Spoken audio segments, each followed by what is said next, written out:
2026 शुरू होने से पहले अपने घर से बाहर फेंकने या 5 चीजें, वरना इनका असर तुम्हारे घर परिवार पर इतना भयंकर पड़ेगा, तुम्हारा घर परिवार टूट जाएगा, तुम्हारी लक्ष्मी तुमसे रूठ जाएंगी और जो पैसा आने लग रहा है वो भी चला जाएगा।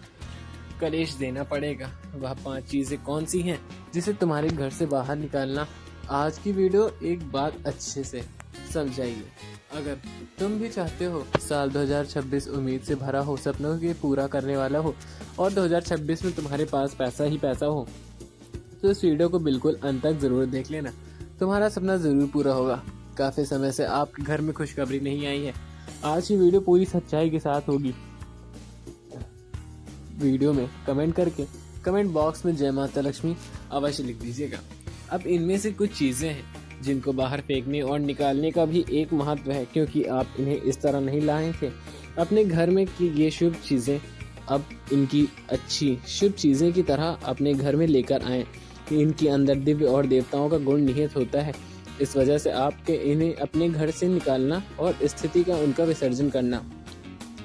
हम आपको उन चीज़ों के बारे में बताने वाले हैं जो 2026 में आपको अपने घर से बाहर निकालनी है। तो दोस्तों, सबसे पहली चीज़ की देवी, ये देवताओं की खंडित हुई मूर्ति या फिर फोटो, आप इसे बिल्कुल भी हल्के में न लें। या आप इसका प्रयोग भी करके देख सकते हैं। जिस घर में कोई भी खंडित मूर्ति या फोटो नहीं है, आप बस 3 दिनों के लिए उस घर की एक खंडित मूर्ति देवी देवताओं की रख कर देख लीजिए। उस घर का माहौल पूरी तरह से बदल जाएगा। दोस्तों, हम गारंटी देते हैं। तो आप अपने घर में देखिए, गौर से देखिए, कहीं ना कहीं आपके घर में भी एक ना एक देवी देवताओं की खंडित मूर्ति या फिर फोटो जरूर होगी। जी हाँ दोस्तों, तस्वीर का भी विद्वान बहुत बड़ा हो रहा है। तस्वीर को भी आप किसी मूर्ति से कम न समझें। यदि कोई चित्र जो आप भगवान को लेकर आए हैं या और वह खंडित हो जाता है, तो आप उसे अपने घर में भूल कर भी न रखें। अब ऐसे में कुछ लोगों को समझ में नहीं आता यह चित्र खंडित हो या न हो, क्योंकि किसी तस्वीर में तो यह होता है कि एक देवी देवता स्थापित होती हैं और उनके आसपास बहुत सारा बैकग्राउंड का कागज होता है। तो यदि वह कागज फट जाता है तो उसे खंडित नहीं मानते। लेकिन जहाँ देवी देवताओं प्रारंभ यदि देवी देवताओं की तस्वीर बनी, यदि वह तस्वीर फट जाती है, जरा इसमें छेद भी हो जाता है, तो वह खंडित मानी जाती है। तो ऐसे में आपको अपने घर के इन चीज़ों को तुरंत निकाल देना चाहिए, यानी कि खंडित मूर्तियाँ और खंडित तस्वीर। अब आपको क्या करना है, इन्हें निकाल कर फेंकना नहीं, क्योंकि यह दिव्य शक्ति प्रतीक हैं। अब इनका अपमान कर देंगे तभी आपका जीवन बर्बाद हो जाएगा। तो आपको इन्हें थाल में भरकर रख लेना है और जल में प्रवाहित कर देना है। दिव्य शक्तियाँ का अपमान हो जाएगा, निरादर भी हो जाएगा। तो आपको विसर्जन ही करना है।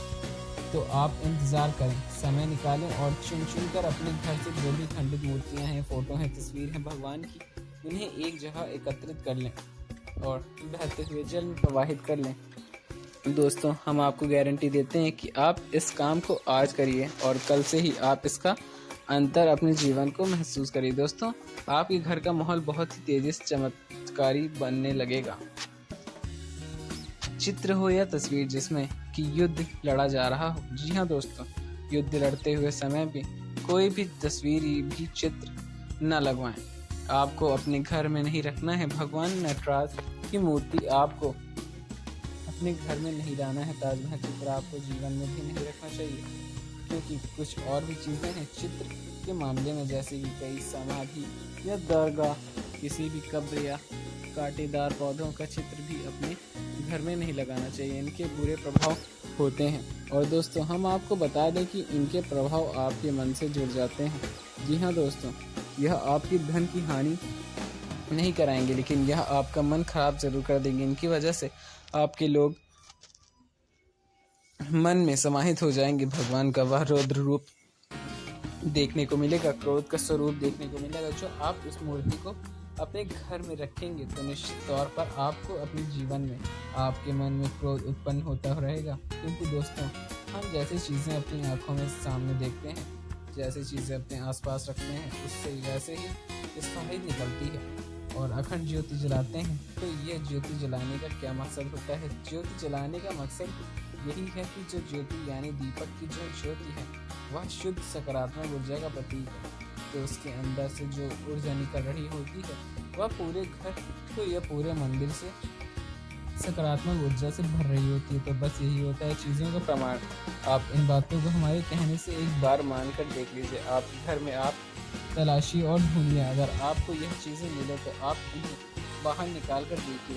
अब चमत्कारी परिणाम दिखाई जरूर देंगे। आपको विसर्जित नहीं करना है, इन्हें आप डस्टबिन में न फेंक दें, घर के बाहर न फेंक दें, अन्यथा आप अपने घर में मुसीबत ही मोल ले लेंगे। जी हाँ दोस्तों, आपका जीवन बर्बाद भी हो सकता है। जी हाँ दोस्तों, इससे जुड़ा हुआ है हमारे आपको एक हिस्सा सुनाते हैं। एक जातक है जो कि इसी संपर्क में रहते हैं। इतनी परेशानी आने लगी है कि हर छोटी छोटी बात में एक नई मुसीबत खड़ी हो जाए। उनका हाल बुरा हो गया। 4 से 5 दिनों में उनकी स्थिति इतनी बुरी हो गई कि उनकी जहाँ बिक्री पहले 1000 रुपये में होती थी, आज वही हिस्सों में हो रही है। बिक्री सिमट कर सूखी हो गई है। ग्राहक उनकी दुकान पर रुकना नहीं चाहते। ऐसा लगता है जैसे कि कोई भयानक दोष उनके ऊपर लग चुका है। दोस्तों, उनका मन बहुत शांत और बेचैन से रहने लगा था। जो उन्होंने सब हमसे संपर्क किया तो यह स्थिति उन्होंने हमसे बताई, तो हमने उनसे लंबी चर्चा की, और क्योंकि इस तरह आसान नहीं होता किसी प्रकार की तांत्रिक क्रिया के ऊपर, लेकिन इसके कोई संकेत उनके ऊपर दिखाई नहीं दे रहे थे। तो फिर जब हमने चर्चा की तो उन्होंने बताया कि उनके घर में सफाई के कारण कार्य हुआ था, और इसी सफाई कार्य में माता लक्ष्मी जी की एक मूर्ति थी। जी हाँ दोस्तों, जी दीपावली की पूजा की में वह रखकर सजावटी सम्मान के तौर पर लेकर आए थे। वह गिर गई थी और फूट गई। उन्होंने उस मूर्ति को उठाकर घर के डस्टबिन में डाल दिया था। बस उन्होंने इतना सा किया था, और इतना सा करने से माता लक्ष्मी उनसे इतना क्रोधित हो गई, इतनी रुष्ट हो गई कि उनका व्यापार मात्र कुछ दिनों में ही तहस नहस होकर चला गया। विसर्जन करने की सलाह दी, और उसके बाद हमने कुछ विशेष पूजा पाठ और गुप्त उपाय भी बताए, जिसके बाद उसके जीवन में फिर अच्छी धनहानि होने लगी। अभी बहुत अधिक समय है।